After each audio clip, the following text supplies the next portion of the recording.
shutout for Sandy Alcantara. Welcome, everyone, to another episode of Loaded Bases. I'm your host, Christian Pupo, along with my co-host, Zeke Milan. What's up, guys? On this episode, we'll be recapping the Orioles series, which was the first series the Marlins played after their 8-day quarantine. Was it only 8 days? Yep. Wow, yo, it felt like a month. Yeah, it was a long 8 days. But they played good for not playing and practicing for 8 days. And not even for not playing or practicing, they played good for having a whole different team out there. Yeah, no kidding. Lose 18 players and you still sweep? It's wild.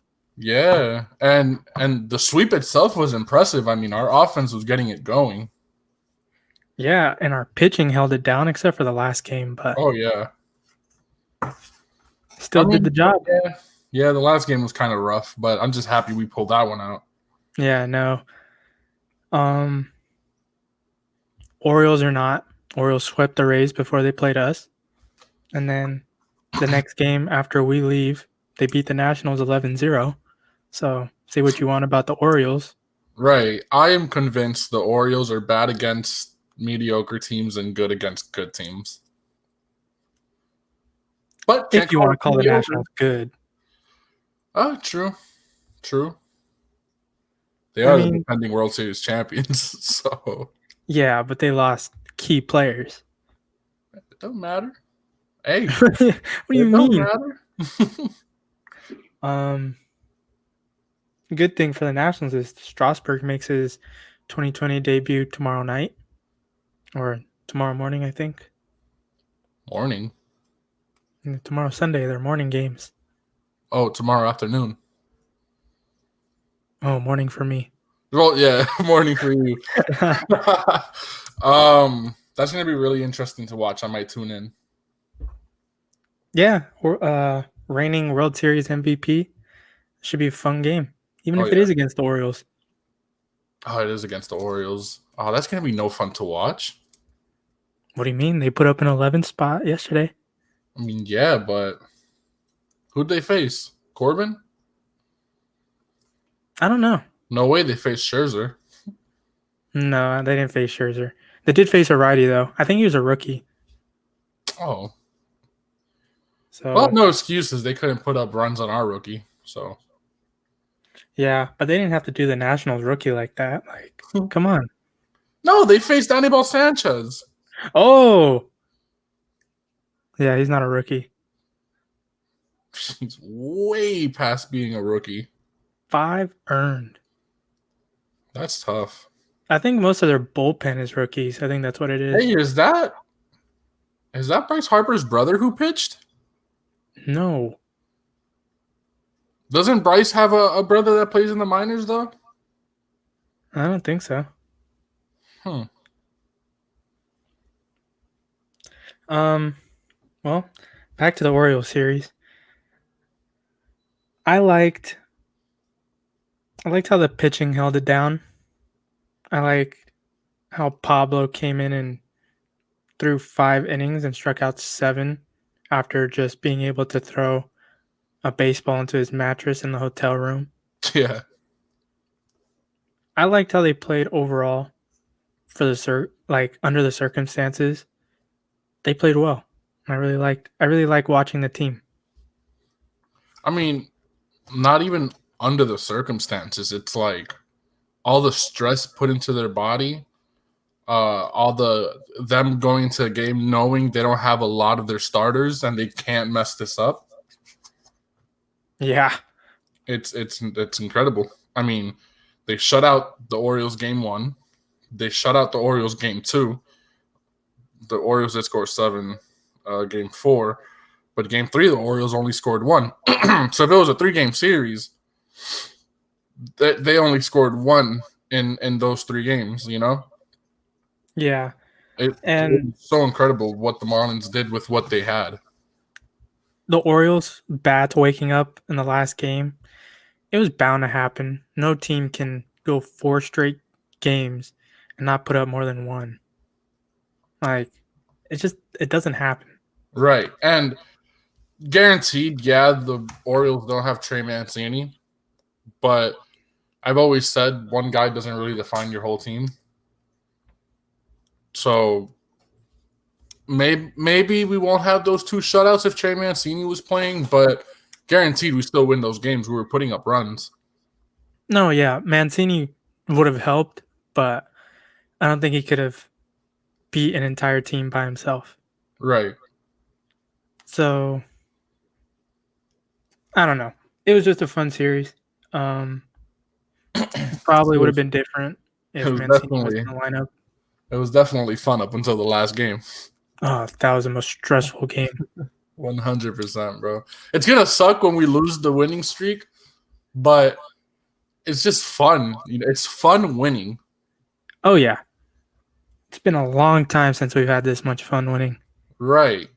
Like I know in 2012 when we had Ozzie Guillen, I know we started off bad, and then up until May we like had that big run where we were in first place for like a day or two. Then everything went to like down the drain after that. In 2014, we had that great season we were having. We were contending for wild card spot. Then Giancarlo went down with a pitch to the face. Then everything went down the drain. Now it's COVID. It's like every time the Marlins are trying to win, something always slaps us in the face. Like it sucks. But now, like even with COVID, we're winning, and it's just so fun to see us finally win. Yeah, exactly. What sucks though is if we make the playoffs, we're gonna have to win the World Series. Only because if we don't, our undefeated playoff streak ends, and that's gonna suck. I don't know, man. Because we've made the playoffs twice, we've won the World Series twice, we've made the playoffs twice, and we didn't even win the division both times. We were wild card teams twice and won twice. So imagine we make the playoffs as a wild card team for a third time and lose. Oh, That would gonna, suck. yeah, it's gonna hurt. But hey, man, nobody believed in us in '97. Nobody believed in us in '03.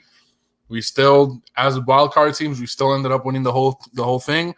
Especially in '97 when we had the game 7. I mean, come on. Nobody thought that the Florida Marlins, a team in their 4, 5, 6, in their 4th, 5th season, was gonna win the World Series against the Indians.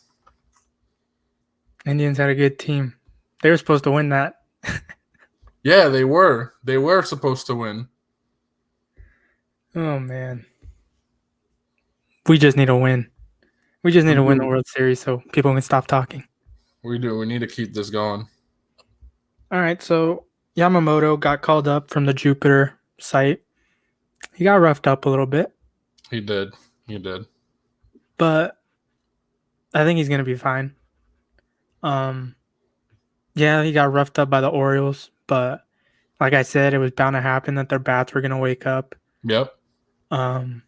He hasn't had a routine, and low velocity pitchers like Yamamoto need to have their routine because they can't just go up there and throw 99. Yamamoto needs to be a control type of pitcher. And I was just about to mention that if he has his control down and he has his breakdown, his speed won't matter because he's painting the black or he's like hitting his spots perfectly. Exactly, and that's what I'm saying about his routine. If he doesn't have his set routine that he needs to be locked in, he's going to be off that day.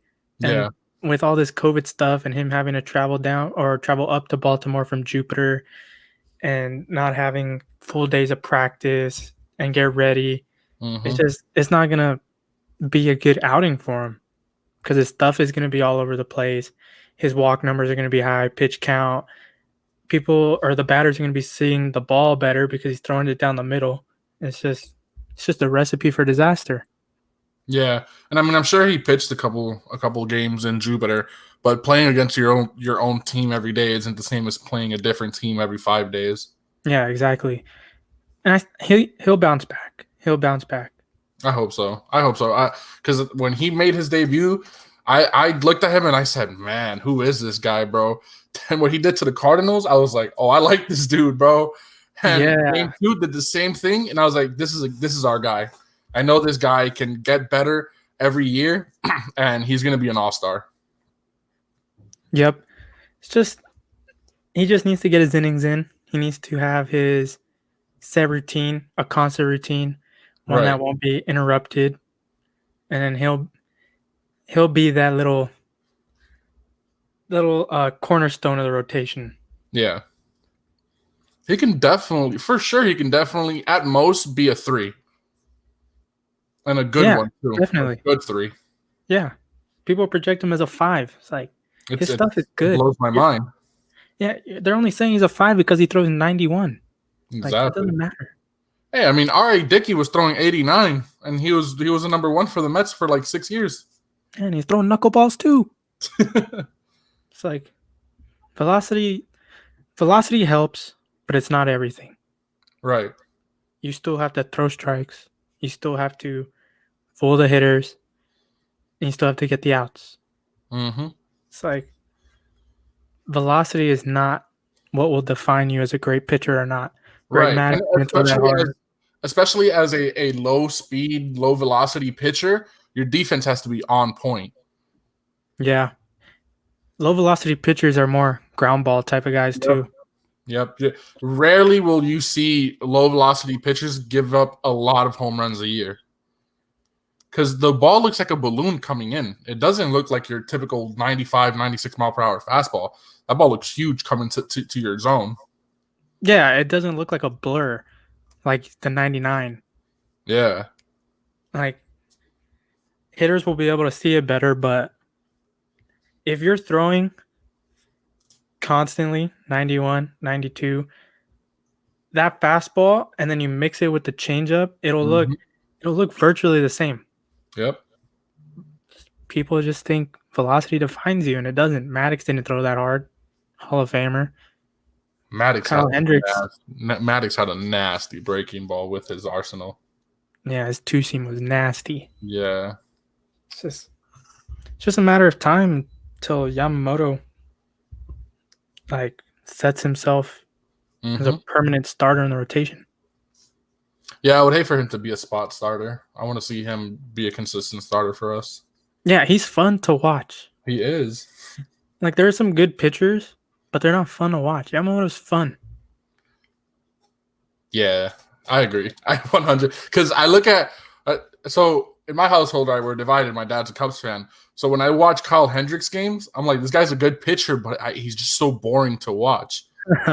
You watch a Marlins game, and you see even Jose Urena. Like you look at him pitch, and you're just like, I kind of like what I'm seeing. Like you feel like something's gonna happen, but then something else happens, and you just absolutely love it. Yeah, exactly. It's like you're constantly in suspense. Right, exactly. And that's what makes Yamamoto fun. That's what makes a lot of